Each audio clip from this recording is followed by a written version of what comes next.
Hello everyone, कैसे हैं आप सब। उम्मीद करता हूं कि आपकी पढ़ाई बेहतरीन चल रही होगी, आपका स्वास्थ्य भी बढ़िया होगा। मेरा नाम वैभव कौशिक है और आप सभी जुड़ चुके हैं संस्कृति आईएएस के यूट्यूब प्लेटफॉर्म पर। जैसा कि आप सब जानते हैं कि जब भी आपके पार्लियामेंट में कोई बिल आता है और वो भी हमारे देश के साथ जुड़ा हुआ होता है तो वो हमारे लिए बहुत इम्पॉर्टेंट हो जाता है।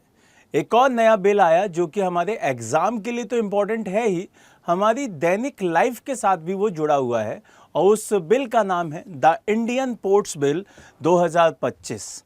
अब ये बिल कौन से कानून को रिप्लेस कर रहा है, इस पूरे बिल में क्या क्या अंतर है, क्या क्या चेंजेस आए हैं, उसको समझेंगे। उस पूरे सेगमेंट में जानेंगे कि भारत के अंदर कौन कौन से पोर्ट्स दिखाई देते हैं, कौन कौन से बड़े पोर्ट हैं, कौन कौन से छोटे हैं, या इस पूरे सेगमेंट में ये जो बदलाव हुआ है वो क्यों हुआ है, उसके ऊपर नजर डालेंगे, बढ़िया से समझेंगे।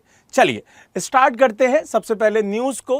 तो इस पूरे विधेयक का नाम आपको ध्यान रखना है भारतीय बंदरगाह विधेयक 2025। और ये भी आपको याद रखना है कि ये जब सबसे पहले आया था तो इसकी शुरुआत की गई थी लोकसभा में, और ये आपको मार्च में दिखाई दिया था। कहाँ पे? लोकसभा के अंदर। 28 मार्च 2025 को ये लोकसभा के अंदर आया था। उसके बाद ये फिर 22 अगस्त 2025 को वहां से पास हुआ। फिर उसके बाद ये 18 अगस्त को 2025 को राज्यसभा में आया और वहां से भी पास हो गया। क्लियर है? इसका जो मंत्रालय है वो शिपिंग डिपार्टमेंट, आपका पूरा मंत्रालय मिनिस्ट्री देख रही है। अब यहां से आगे बढ़ते हैं। इसके साथ साथ आपको इस पूरे सेगमेंट में जो जो टॉपिक मिलेंगे वो मिलेंगे, जो हमारा संसद के विधेयक होते हैं वो किस तरीके से काम करते हैं, जो हमारा पर्यावरण है वो कैसे इससे रिलेट कर रहा है, ये सारा का सारा वहाँ पे आएगा। यहाँ पे अगर मैं आपसे बात करूँ इस पूरे विधेयक की मुख्य विशेषताओं की, तो ये विधेयक भारतीय बंदरगाह अधिनियम 1908 को क्या करेगा? रिप्लेस करेगा और उसमें चेंजेस लेके आएगा। यह बंदरगाह संचालन और उसके मैनेजमेंट मतलब प्रबंधन को विनियमित करने के लिए, उस पर शुल्क, उस पर टैरिफ लगाने के लिए तथा पर्यावरण सुरक्षा के उपायों का प्रावधान करता था। यहाँ से अगर मैं बात करूं कि यह जो समुद्री राज्य विकास परिषद होता है, उसके साथ साथ राज्य समुद्री जो बोर्ड होते हैं उनको मान्यता प्रदान करता है। इसके साथ साथ परिषद टैरिफ पारदर्शिता और बंदरगाह डेटा संग्रहण और उसके प्रशस्तीकरण की दिशा निर्देशन भी यही जारी करेगा। ठीक है, यहां से अगर मैं बात करूं कि राज्य समुद्री बोर्ड गैर प्रमुख जो बंदरगाह हैं उसका क्या करते हैं भाई? उसका प्रशासन भी देखते हैं। ये सारी की सारी चीजें आपको ध्यान रखनी है।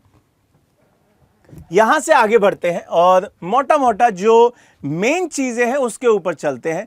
यहां पे कुछ आपको कोस्ट पे कुछ बंदरगाह दिखाई दे रहे होंगे जो कि मोस्ट इंपॉर्टेंट पोर्ट्स हैं हमारे इंडिया के। राज्य सरकारों को गैर प्रमुख जो बंदरगाह हैं वहां पे रियायत ग्राही और उसके साथ साथ बंदरगाह उपयोगकर्ताओं और सेवा प्रदानकर्ताओं के बीच में जो विवाद होते हैं उसके निर्णय लेने के लिए एक विवाद समाधान समिति, जिसको हम डीआरसी कहते हैं, उसका गठन करना चाहिए, ऐसी इसमें बात कही गई है। अभी मैं आप सबको ये पोर्ट भी समझाऊंगा कि कौन कौन से हमारे यहाँ मोस्ट इंपॉर्टेंट पोर्ट्स हैं। अब यहाँ पे इस पूरे विधेयक में यह भी कहा गया कि वैश्विक समुद्री सम्मेलनों, जिसमें हम आपको ध्यान दिला दें कि मार्पोल एक सबसे इंपॉर्टेंट कन्वेंशन हुआ था वहां पर, और बेलास्ट वाटर का जो कन्वेंशन है उसका हम अनुपालन करें, वो अनिवार्य कर दिया है। इसके साथ साथ जो बंदरगाहों को प्रदूषण चीजें फैलाती हैं उस पर कंट्रोल किया जाए, आपदा प्रबंधन की योजनाएं बनाई जाएं, जिसका केंद्र सरकार के द्वारा समय समय पर ऑडिट भी किया जाएगा। ये पूरा विधेयक ये बात कहता है कि भाई सबसे इंपॉर्टेंट है कि मार्पोल जो कन्वेंशन हुआ है आपको वो अपनाना है। अगर मैं बात करूं यहां पे राज्य समुद्री बोर्ड की, तो ये जो विधेयक है वो तटीय राज्यों के द्वारा, यहां पे एक फोटो गुजरात के जो तटीय राज्य प्रबंधन बोर्ड वगैरह दिखाई देते हैं उसकी फोटो लगी हुई है। यहां पे ये जो विधेयक है वो तटीय राज्यों के द्वारा स्थापित सभी राज्य समुद्री बोर्डों को वैधानिक मान्यता प्रदान करता है। कैसी जो मान्यता है वो दे रहा है? वैधानिक मान्यता। राज्य समुद्री बोर्ड अपने अपने राज्यों के गैर प्रमुख जो बंदरगाह हैं उनके प्रशासन मतलब एडमिनिस्ट्रेशन, उसके विनियमन, उनकी जिम्मेदारी लेंगे और उन्हीं के तहत वो काम करेंगे। ठीक है, उसमें क्या क्या काम है, जैसे कि पहला, बंदरगाह की बुनियादी ढांचे की योजना बनाना और उसका विकास करना, ये पहली बात है। दूसरा, उसको लाइसेंस देना। तीसरा, शुल्क तय करना। और चौथा, सुरक्षा, संरक्षा और पर्यावरण की जो आवश्यकताएं हैं उनको पूरा करना। ये राज्य समुद्री बोर्ड की जिम्मेदारी होगी। इसके बाद एक परिषद आती है जिसको कहते हैं समुद्री राज्य परिषद। अब इस विधेयक में समुद्री राज्य परिषद जो दिखाई देती है उसको भी वैधानिक मान्यता दे दी गई है। इस विधेयक के तहत परिषद की जो अध्यक्षता है केंद्रीय बंदरगाह, जहाजरानी और जलमार्ग मंत्री जो है वो करेंगे। ठीक है, इसमें अन्य सदस्य जो शामिल होंगे वो कौन से होंगे? प्रत्येक तटीय राज्य के प्रभारी मंत्री, उसके साथ साथ तटीय सुरक्षा से निपटने वाले भारतीय नौसेना और तट रक्षक बल के सचिव दिखाई देंगे। इसमें तीसरा है केंद्रीय बंदरगाह, जहाजरानी, जलमार्ग मंत्रालय के सचिव। और इस परिषद में केंद्र और राज्य सरकारों को परामर्श करने की, दिशा निर्देश करने की भी शक्तियां दे दी गई हैं। अब वो क्या क्या देंगी, जैसे कि बंदरगाहों के द्वारा एकत्र किए जाने वाले डाटा और सूचना के साथ साथ उनका संग्रहण, उनका अद्यतन, उनका भंडारण, परिषद को प्रस्तुत करने का जो तरीका है वो सारा का सारा इसमें आएगा। दूसरा, बंदरगाहों से जो संबंधित डाटा है और उसका जो सूचनाएं हैं उनका प्रसार कब किया जाना है, किया जाना भी है या नहीं किया जाना, ये उनके अधिकार में होगा। बंदरगाह के साथ जो शुल्क की पारदर्शिता है उसको सुनिश्चित करना। और इसके साथ साथ यह केंद्र सरकार को एक राष्ट्रीय परिप्रेक्ष्य योजना तैयार करने के बारे में भी सलाह देगा। और विधायी पर्याप्तता, बंदरगाहों की दक्षता, बंदरगाहों को कनेक्टिविटी के साथ जो भी मसले यहाँ पे टच करेंगे इसके लिए, उसके लिए भी सुझाव देगा। क्लियर है? तो ये सारे काम किसके बारे में बताए गए? समुद्री राज्य विकास परिषद के काम बताए गए हैं।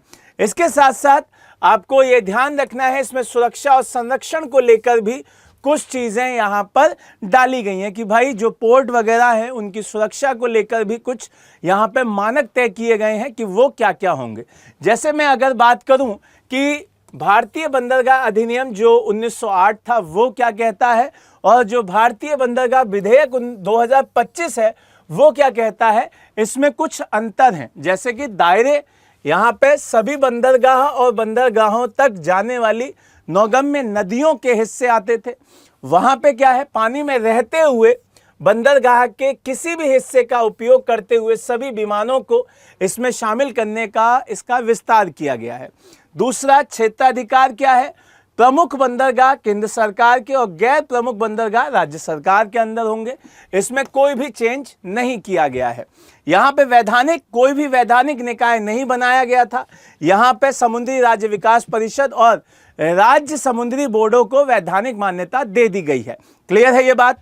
यहां से आगे बढ़ते हैं। बंदरगाह प्रबंधन, मैनेजमेंट की बात करें तो संरक्षक, बंदरगाह मास्टर, स्वास्थ्य अधिकारी, सरकार के द्वारा अधिसूचित अन्य अधिकारी होते थे।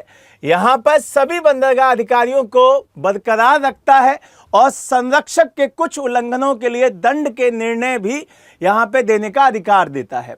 बंदरगाह टैरिफ का निर्धारण, जो प्रमुख बंदरगाह होते थे उनका केंद्र सरकार करती थी, छोटे बंदरगाहों का राज्य सरकार करती थी। अब वहां पे क्या है, वहां पे जो प्रमुख बंदरगाह हैं वहां पे प्रमुख बंदरगाह प्राधिकरण का जो बोर्ड होगा वो, या कंपनी के रूप में पंजीकृत बंदरगाह के निर्देशक मंडल, और जो गैर प्रमुख बंदरगाह हैं वहां पर राज्य समुद्री बोर्ड या अधिकृत जो रियायतग्राही है वो दिखाई देगा।